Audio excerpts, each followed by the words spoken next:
In an Indian village wrapped in marigold garlands and painted in bright powders of red, yellow, and blue, there lived a little girl named Anaya. Anaya loved colors. She loved the way rangoli patterns bloomed across doorsteps like flowers made of dust. She loved the way silk scarves fluttered in the wind. She loved the way the sun set behind temple towers, painting the sky in orange and gold. But there was one thing Anaya did not love: loud noise. And tonight was the festival of lights. Lanterns hung from every balcony. Oil lamps lined the pathways. The scent of cardamom sweets and fried snacks filled the air. Drums echoed joyfully through the village. Boom, boom, boom. Children ran laughing through narrow streets. Vendors shouted cheerfully. And somewhere above, the first firecracker burst in the sky. Pop! Anaya flinched. Her hands flew to her ears. The noise rattled her heart. Her grandmother bent beside her gently. "Festivals are bright," she said softly, "but courage is brighter." Anaya nodded, though she did not fully understand. As night deepened, the celebrations grew louder. Firecrackers cracked like tiny storms. Sparks leapt into the air. Voices rose in excitement. Anaya stayed close to her grandmother's side.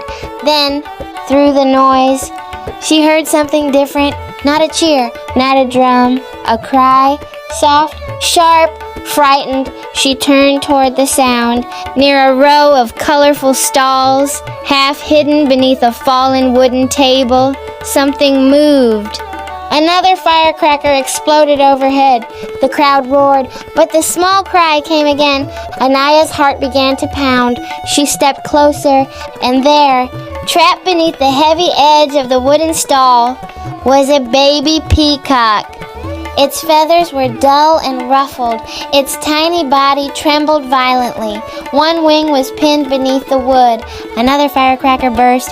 The peacock flinched. No one noticed. The music was too loud, the laughter too full.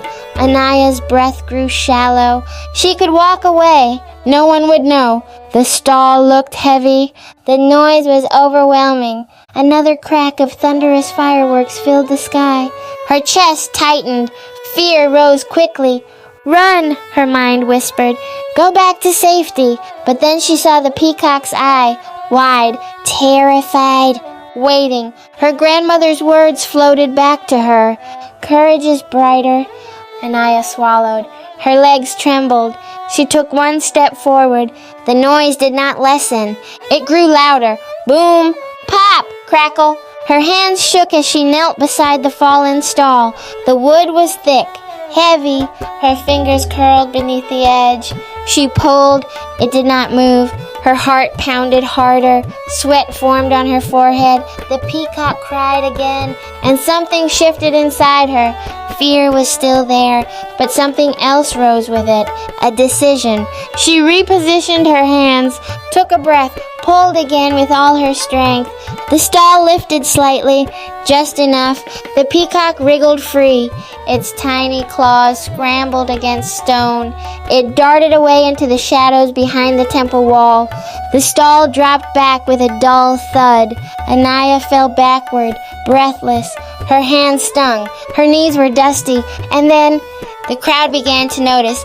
A vendor turned, then another. "What happened?" someone asked. Anaya looked around, confused.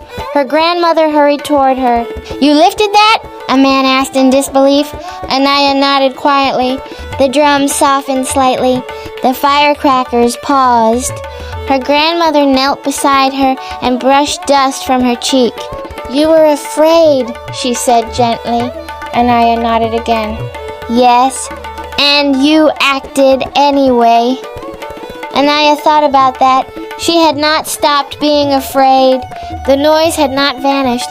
The crowd had not grown quiet, but she had stepped forward. Not because she felt strong, but because something mattered more. As the festival resumed, children began lighting sparklers. Tiny flames danced in their hands. Anaya watched the sparks glow against the dark sky, each spark small, each spark bright, Later that night, as lanterns flickered softly and the drums slowed into gentle rhythm, Anaya sat beside her grandmother on the steps outside their home. The sky shimmered with lingering smoke and scattered stars. "Why did you do it?" her grandmother asked. Anaya thought carefully. "The peacock was scared," she said, "and I did not want it to be alone." Her grandmother smiled. "Bravery is not the absence of fear," she said. "It is choosing love when fear shouts louder." Anaya looked at her hands. They were still trembling slightly, but now, not from fear, from understanding. The next morning, when sunlight stretched across rooftops and festival decorations fluttered gently in the breeze, Anaya returned to the temple courtyard. Near the back wall, she saw something shimmer. A peacock stood there, but not dull, not frightened. Its feathers were brilliant, blue and green and gold, like living jewels. The bird turned its head toward her, and for a moment, she thought she saw recognition. It spread its tail slowly. The feathers caught the light, radiant.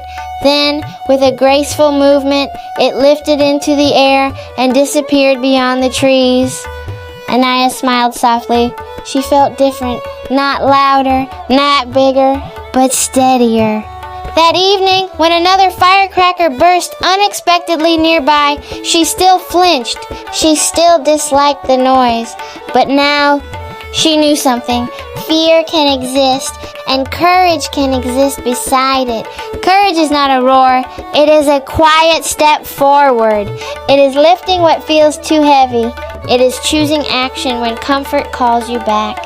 Years later, when people spoke of that festival, they did not remember the loudest firecracker.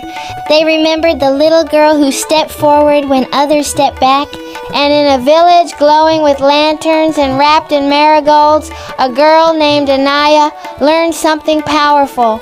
Bravery is not about being fearless.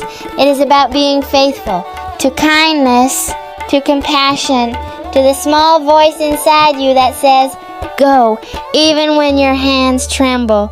And long after the lanterns dimmed and the colors faded from the streets, Anaya carried that light within her, bright, steady, unshaken, like the quiet glow of a single oil lamp in the dark. Thank you for listening. I am Vasana.